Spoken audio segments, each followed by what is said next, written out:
नमस्कार दोस्तों, बहुत बहुत स्वागत करते हैं आज की फिर से एक नई घटना में। दोस्तों, आज की घटना काफ़ी हैरान कर देने वाली और काफ़ी झकझोर देने वाली है। आप कल्पना भी नहीं कर सकते हैं कि आज की दुनिया में लोग अपनी ज़रूरत के लिए किसी भी हद तक नीचे गिर जाते हैं। दरअसल दोस्तों, आज की जो घटना है, यह घटना एक उत्तर प्रदेश का एक जिला लगता है लखीमपुर खीरी। उसी लखीमपुर खीरी में एक जौनपुरा नाम का गांव हुआ करता है।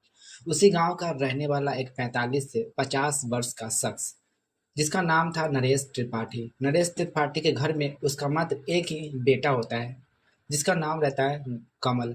कमल की उम्र लगभग 18 से 19 वर्ष के बीच में रहते हैं। कमल की बचपन में उसकी माँ दुनिया छोड़कर चली जाती है। कमल का सारा देख रेख उनके पिता नरेश त्रिपाठी किया करते थे। नरेश त्रिपाठी काम के सिलसिले में वो किसान हुआ करता है। उनके पास बीघों के बीघों जमीन हुआ करता था। एक तरह से दोस्तों वो गांव में जमींदार हुआ कहलाता था। उनके पास किसी भी चीज की कमी नहीं होती थी। हर साल उसका अच्छा खासा पैदावार, खेती बाड़ी से अच्छा खासा इनकम हो जाया करता था, जिससे उनके घर की दिनचर्या काफी अच्छा हद तक चलता रहता था। लेकिन आने वाले समय में दोस्तों, नरेश त्रिपाठी कि घर में ऐसा दुख का पहाड़ टूटने वाला था, नरेश त्रिपाठी ने कभी सपनों भी नहीं सोचा था। इधर दोस्तों, कमल अपने पिता की दिन पर दिन तबीयत को देखकर कमल का रहा नहीं जाता।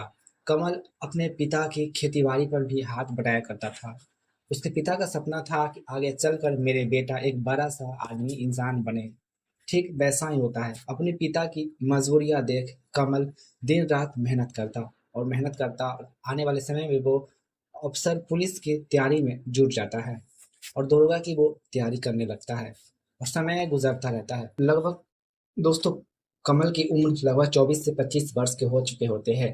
24 से 25 वर्ष के बीच में कमल का जो सपना था कि उनका सपना पूरा हो जाता है। कमल दरोगा बन जाता है। बन जाने के बाद दोस्तों, अपने पिता के सपने को भी वो पूरा कर पाता है।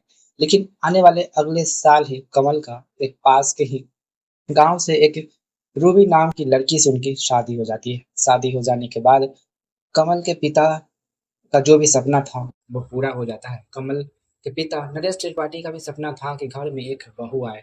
ठीक है दोस्तों, वैसा ही होता है। लेकिन आने वाले समय में दोस्तों, यहाँ पर कमल का जिस लड़की से शादी होता है, वो लड़की की नीयत चाल चलन बिल्कुल भी ठीक नहीं रहते।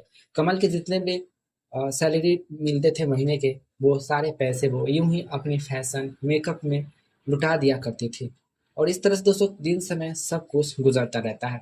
लगभग कमल का शादी का 2 साल गुजर जाता है। 2 साल गुजर जाने के बाद उनका कोई भी संतान नहीं हो रहा था। लेकिन बड़ी मुश्किल से उनके एक संतान होती है, जिसका नाम रहता है सलोनी। उसकी मात्र एक ही पुत्री जन्म होती है। उसके बाद उनका घर में कोई भी संतान जन्म नहीं लेते हैं, जिससे कमल अपने आप को काफ़ी परेशान हो जाते हैं। वो मन ही मन सोचते हैं, एक तो मेरी पत्नी ऐसी निकली, ऊपर से भगवान ने मेरे को एक बेटा नहीं दिया। और इस तरह से दोस्तों, कमल काफ़ी ज़्यादा परेशान रहते थे। दिन समय सब कुछ गुजरता रहता है। कमल की पत्नी होती है, वो अपने ससुर को यानी कि नरेश त्रिपाठी को वो बिल्कुल भी नहीं लगाते थे। उनके साथ वो ठीक से खाना उनको नहीं सेवा करते थे। जिससे दोस्तों, यहाँ पर कमल अक्सर वो ड्यूटी पर रहता है, लेकिन उसके पिताजी घर पर रहते हैं, जिससे यहाँ पर उसकी पत्नी उसको अच्छे से देख रेख नहीं करते। उनकी तबीयत दिन पर दिन काफी ज्यादा बिगड़ रही थी। कमल ने अपनी पत्नी को हमेशा डांटता डबाटता कि मेरे पिता को अच्छे से हिफाजत करना। लेकिन उसकी पत्नी मेकअप में दोस्तों चूर रहती है और वो अपने ससुर को न ही देख रेख करती, न ही ठीक से वो सेवा करती। और आने वाले समय में दोस्तों, उनकी ससुर की मौत हो जाती है। मौत हो जाने के बाद कमल यूं ही एक तरह से वो ड्यूटी प्रेशर उनके सर रहता है। दूसरी ओर घर की प्रेशर उसे देखा नहीं जाता। जब उसकी खबर मिलती है कि उसके पिताजी की मौत हो चुकी है, तो कमल बिना कुछ सोचे समझे घर पर आते हैं। अपने पिता की जैसे ही वो बॉडी को देखते हैं, देखने के बाद दोस्तों, कमल अपनी पत्नी को वहीं पर कमल अपनी पत्नी को भी कत्ल कर देते हैं। कत्ल कर देने के बाद दोस्तों, कमल का जो भी उन्होंने दरोगा पद पर कार्यकर कर रहा था, यानी कि वो ड्यूटी कर रहा था, उनको सस्पेंड किया जाता है और उसे हमेशा हमेशा के लिए अपनी नौकरी से बर्खास्त कर दिया जाता है। कमल का नौकरी हाथ से चला जाता है पत्नी की मौत के कारण को लेकर। दूसरी ओर दोस्तों, कमल की नौकरी जाने पर वो उनकी मेंटली संतुलन और भी ज़्यादा बिगड़ने लगते हैं। और इस तरह से तो दोस्तों कमल के जितने भी बचे-कुचे पैसे थे, उन पैसों को वो नशे-नबाद में लुटा दिया करता था।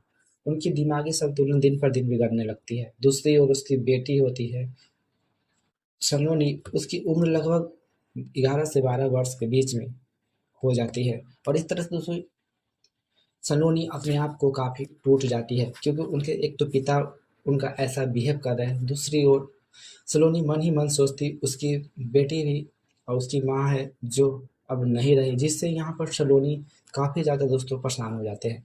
लेकिन आने वाले समय में सलोनी के साथ उसके पिता ऐसा हासिल करते हैं जिसे दोस्तों आप कल्पना भी नहीं कर सकते हैं।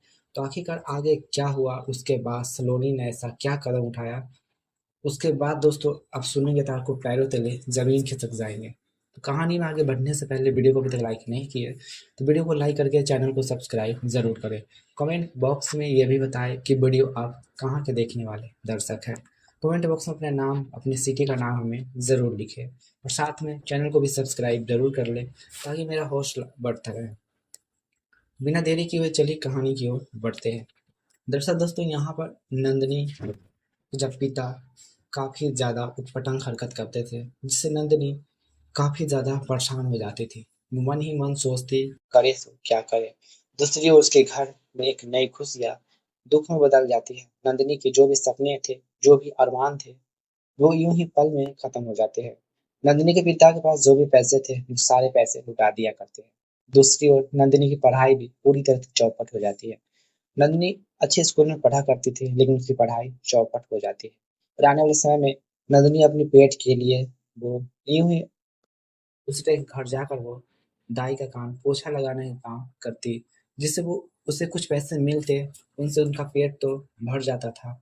लेकिन उनसे बचे-कुचे पैसे वो पढ़ाई के लिए जुटाती, तो उसके पिता उन पैसों को भी वो ले लिया करते थे, जिससे दोस्तों नंदिनी का पूरी तरह से पढ़ाई में वो चौपट हो जाता है।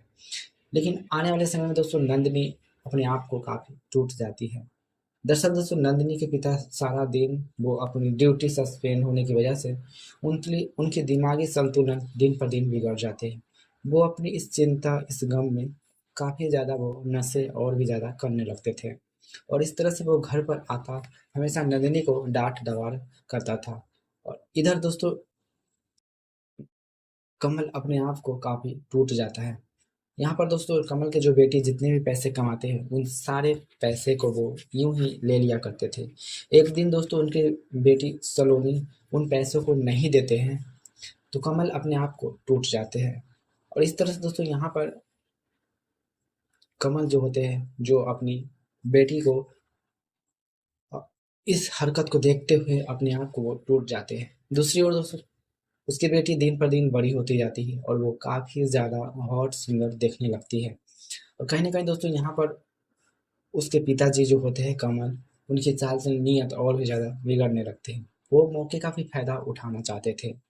दरअसल दोस्तों नंदिनी हमेशा की तरह सुबह और शाम को नाश्ते, खाना बना लिया करती थी और अपने पिता को कोई भी स्थिति में वो उसे खाना खिलाना ही पड़ता था। अगर वो समय पर खाना नहीं बनाती, तो उसके पिता काफ़ी ज़्यादा डाँट लगाते थे। और इस तरह से दोस्तों लगभग रात का एक दिन 9 बज रहा होता है। 9 बजे नंदिनी के घर में कोई भी राशन नहीं होती है। नहीं होने की वजह से वो अपने पिता के पास जाते हैं और कहते हैं, आज घर में राशन नहीं है और खाना आज की रात नहीं बनेगी। उसके पिता नंदिनी को बिना मतलब के उस पर चाटा और डांट लगा देते थे, जिससे दोस्तों नंदिनी काफ़ी ज़्यादा टूट जाती है। और इस तरह से दिन समय सब कुछ गुजरता रहता है और आने वाले समय में नंदिनी बड़ी होती जाती है। वो किसी भी तरह से अपने घर को तो सँभाल लेती है, लेकिन अपने पिता को वो नहीं सँभाल पाती। और आने वाले समय नंदिनी के साथ इतना बड़ा हादसा होता है, जिसे सुनने के बाद दोस्तों आपको पैरों तले ज़मीन खिसक जाएँगे। दरअसल नंदिनी लगभग रात का 10-11 बजे अपने कमरे में सो रही होती है और लगभग रात को उसके पिताजी उस दिन काफ़ी ज़्यादा नशे किए हुए था। वो नशे के धुत में अपनी बेटी के कमरे में चला जाता है। उधर नंद उसकी बेटी अंदर सो रही होती है, जिससे उसके बदन को देखकर वो उन पर टूट पड़ते हैं। नशे के धुत में दोस्तों नंदिनी की अनहोनी जगह को वो अपने फेस के बल उस चीज़ों को वो हमेशा की तरह छूते थे और नंदिनी अपने आप को टूट जाती है क्योंकि वो अपने पिता से काफ़ी ज़्यादा डरती थी और यह सिलसिला काफ़ी दिन तक चलता। हर रोज़ नंदिनी के साथ उसके पिता ऐसा ही काम करते थे। नंदिनी हार-हार के परेशान हो जाती है, मन ही मन सोचती कि मेरे पिता मेरे साथ मौके का फ़ायदा उठाना चाहते हैं।